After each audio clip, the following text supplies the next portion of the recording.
ಈಗ ನಾವು ಇವತ್ತು ಪತ್ರಿಕಾಗೋಷ್ಠಿಯನ್ನ ಕರೆದ ಉದ್ದೇಶ ಏನು ಅಂತಂದ್ರೆ, ನಮ್ಮ ಶರಾವತಿ ನದಿಗೆ, ಶಿವಮೊಗ್ಗದ ಅಸ್ಮಿತೆಯಾದ ಶರಾವತಿ ನದಿಗೆ ಗುರುತು ಬಂದಿದೆ. ಬಹಳ ಹಿಂದೆ ಬಂದಿತ್ತು. ಅದಕ್ಕೆ ಈಗಾಗಲೇ 6-7 ಅಣೆಕಟ್ಟುಗಳನ್ನು ಕಟ್ಟಿ ಅದನ್ನ ಅರ್ಧ ಕಾಯಿಸಿದ್ದಾರೆ. ಈಗ ಮತ್ತೆರಡು ಯೋಜನೆಗಳನ್ನ ತರಲಿಕ್ಕೆ ಹೊರಟಿದ್ದಾರೆ. ಒಂದು 2017ರಲ್ಲಿ ಮುನ್ನೆಲೆಗೆ ಬಂದಂತ ಶರಾವತಿ ಪಂಪ್ಡ್ ಸ್ಟೋರೇಜ್ ಯೋಜನೆ ಅಂತ ಒಂದು, ಆಮೇಲೆ 2019ರಲ್ಲಿ ಶರಾವತಿ ನದಿ ತಿರುವು ಯೋಜನೆ ಅಂತ ಬೆಂಗಳೂರಿಗೆ ಕುಡಿಯುವ ನೀರನ್ನ ತೆಗೆದುಕೊಂಡು ಹೋಗ್ಲಿಕ್ಕೆ ಯೋಜನೆಯನ್ನ ಮುನ್ನೆಲೆಗೆ ಬಂದಿತ್ತು. ಆಗ ಕೂಡ ಪ್ರತಿಭಟನೆ ಮಾಡಿ ಇಡೀ ಶಿವಮೊಗ್ಗ ಜಿಲ್ಲೆಯನ್ನ ಬಂದ್ ಮಾಡಿ, ಉತ್ತರ ಕನ್ನಡ ಜಿಲ್ಲೆಯನ್ನು ಬಂದ್ ಮಾಡಿ, ಆಗಿನ ಮುಖ್ಯಮಂತ್ರಿಗಳು ಇಲ್ಲ, ನಮ್ಮ ಈ ಯೋಜನೆ ನಮ್ಮ ಮುಂದೆ ಇಲ್ಲ ಅಂತ ಹೇಳಿ ಮೌಖಿಕವಾಗಿ ಹೇಳಿದ್ರು ಅಷ್ಟೇ. ಅಂದ್ರೆ ಅದನ್ನು ಸಂಪೂರ್ಣವಾಗಿ ಅಲ್ಲಗಳೆದು ಅಥವಾ ಯಾವುದೇ ರೀತಿಯ ಬರಲಿಲ್ಲ. ಆದ್ರೆ ಮತ್ತೆ 2024ರಲ್ಲಿ ಮತ್ತೆ ಬೆಂಗಳೂರಿಗೆ ಕುಡಿಯೋ ನೀರು ಅಂತ ಹೇಳಿ ಮತ್ತೆ ಮುನ್ನೆಲೆಗೆ ಬಂತು.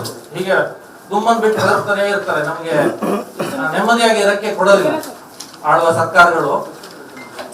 ಈ ಹಿನ್ನೆಲೆಯಲ್ಲಿ ನಾಡಿದ್ದು 19ನೇ ತಾರೀಕು ನಾವು ಒಂದು ಶಿವಮೊಗ್ಗದಲ್ಲಿ ದೊಡ್ಡ ಒಂದು ಪ್ರತಿಭಟನೆಯನ್ನ ಮಠಾಧೀಶರ ನೇತೃತ್ವದಲ್ಲಿ ಹಮ್ಮಿಕೊಂಡಿದ್ದೇವೆ. ಈ ಎರಡು ಯೋಜನೆಗಳನ್ನ, ನಮ್ಮ ಬೇಡಿಕೆ ಏನು ಅಂತಂದ್ರೆ, ನಮ್ಮ ಸರ್ಕಾರ ರಾಜ್ಯಪತ್ರದಲ್ಲಿ ಗೆಜೆಟಿಯರ್ನಲ್ಲಿ ಈ ಯೋಜನೆಗಳನ್ನ ಶಾಶ್ವತವಾಗಿ ಕೈ ಬಿಟ್ಟಿದೆ ಅಂತ ಹೇಳುವವರೆಗೂ ಈ ಹೋರಾಟಗಳು ಮುಂದುವರಿಯುತ್ತದೆ. ಈ ಹೋರಾಟಕ್ಕೆ ನಾವು ಶರಾವತಿ ನದಿ ಕಣಿವೆ ಉಳಿಸಿ ಹೋರಾಟ ಒಕ್ಕೂಟ ಶಿವಮೊಗ್ಗ ಉತ್ತರ ಕನ್ನಡ ಜಿಲ್ಲೆ ಅಂತ ಹೆಸರಿಟ್ಕೊಂಡಿದ್ದೀವಿ. ಇದಕ್ಕೆ ನಮ್ಮ ಕಾರ್ಯಾಧ್ಯಕ್ಷರಾಗಿ ನಮ್ಮ ಹೊಸನಗರದ ಮೂಲೆಗದ್ದೆ ಮಠದ ಸದಾನಂದ ಶಿವಯೋಗ ಆಶ್ರಮ ಮಠದ ಮಹಾಸ್ವಾಮಿಗಳಾಗಿರ್ತಕ್ಕಂಥ ಶ್ರೀ ಶ್ರೀ ಶ್ರೀ ಚನ್ನಬಸವ ಮಹಾಸ್ವಾಮಿಗಳು ಇದಕ್ಕೆ ಕಾರ್ಯಾಧ್ಯಕ್ಷರಾಗಿರ್ತಾರೆ. ನಾವೆಲ್ಲ ಅವರ ನಿರ್ದೇಶನದಲ್ಲಿ ಕೆಲಸವನ್ನು ಮಾಡ್ತೀವಿ. ಅದಕ್ಕೊಂದು ಸಮಿತಿಯನ್ನು ಕೂಡ ರಚನೆ ಮಾಡಿದ್ದೀವಿ. ನಿಮಗೆ ಸ್ವಲ್ಪ ಮಾಹಿತಿ ಎಲ್ಲರಿಗೂ ಇದೆ, ಪಂಪ್ಡ್ ಸ್ಟೋರೇಜ್ ಅಂದ್ರೆ ಏನು ಅನ್ನೋದು ಪ್ರತಿ ದಿವಸ. ಯಾಕೆಂದ್ರೆ ಈ ಹೋರಾಟವನ್ನ ಗೆಲ್ಲಿಸ್ಲಿಕ್ಕೆ ಬಹುಶಃ ಎಲ್ಲರಿಗಿಂತ ನಿಮ್ಮ ಸಹಕಾರ ಜಾಸ್ತಿ ಬೇಕು. ಇಲ್ಲಾಂದ್ರೆ ಬಹುಶಃ ಈ ಮೆಗಾ ಯೋಜನೆಗಳು, ಲೀನಿಯರ್ ಯೋಜನೆಗಳು ಇದಾವಲ್ಲ, ಇದನ್ನೆಲ್ಲ ಬಹುಶಃ ಯಾಕೆ ಮಾಡ್ತಾರೆ ಅಂತ ನಾನು ಬರೀ ಬಾಯಿ ಬಿಟ್ಟು ಹೇಳಬೇಕಾಗಿಲ್ಲ.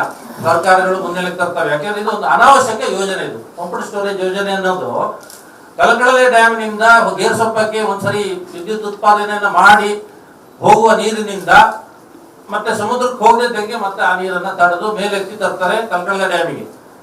ರಿವರ್ಸಬಲ್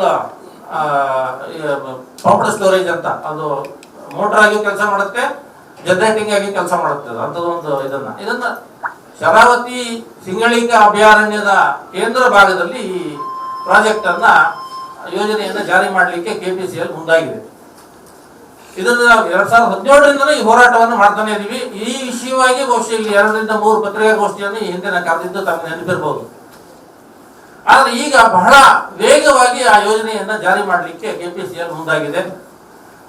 ಅದು ಯಾವುದೇ ನೀತಿ ನಿಯಮಗಳನ್ನ ಅನುಸರಿಸದೆ, ಈಗ ಅಲ್ಲಿ ಪ್ರೊಟೆಕ್ಟೆಡ್ ಏರಿಯಾ ಅಥವಾ ಸಂರಕ್ಷಿತ ಅರಣ್ಯದ ಪ್ರದೇಶದಲ್ಲಿ ಒಂದು ಯೋಜನೆಯನ್ನ ಅರಣ್ಯೇತರ ಚಟುವಟಿಕೆಗಳಿಗೆ ಕೊಡಬೇಕು ಅಂತಂದ್ರೆ ಅದಕ್ಕೆ ಹಲವು ವಿಧದ ನಿಯಮಗಳನ್ನ ಪಾಲನೆ ಮಾಡಬೇಕು, ಕಾನೂನುಗಳಿದ್ದಾವೆ. 1972 ವೈಲ್ಡ್ ಲೈಫ್ ವನ್ಯಜೀವಿ ಸಂರಕ್ಷಣಾ ಕಾಯ್ದೆ ಇದೆ, ಫಾರೆಸ್ಟ್ FC ತಗೊಬೇಕು. ಹೀಗೆ ವಿವಿಧ ರೀತಿಯ ಅನುಮತಿಗಳನ್ನ ತೆಗೆದುಕೊಂಡು ಅದೆಲ್ಲ ಸಿಕ್ಕ ಮೇಲೆ ಪ್ರಾಜೆಕ್ಟ್ ಅನ್ನ ಮುಂದುವರಿಸಬೇಕು. ಆದ್ರೆ ನೋಡಿ, 2017ರಲ್ಲಿ ಈ ಪ್ರಾಜೆಕ್ಟ್ 4,000 ಕೋಟಿ ಅಂತ ಇತ್ತು. ಆಮೇಲೆ ಅದು 2024ರಲ್ಲಿ ಅದು 8,005 ಕೋಟಿ ಅಂತ ಹೇಳಿದ್ರು. ಈಗ ಮೊನ್ನೆ ಬಜೆಟ್ ನಲ್ಲಿ 10,240 ಕೋಟಿಯನ್ನ ಎತ್ತಿಡಿಸಿದ್ದಾರೆ.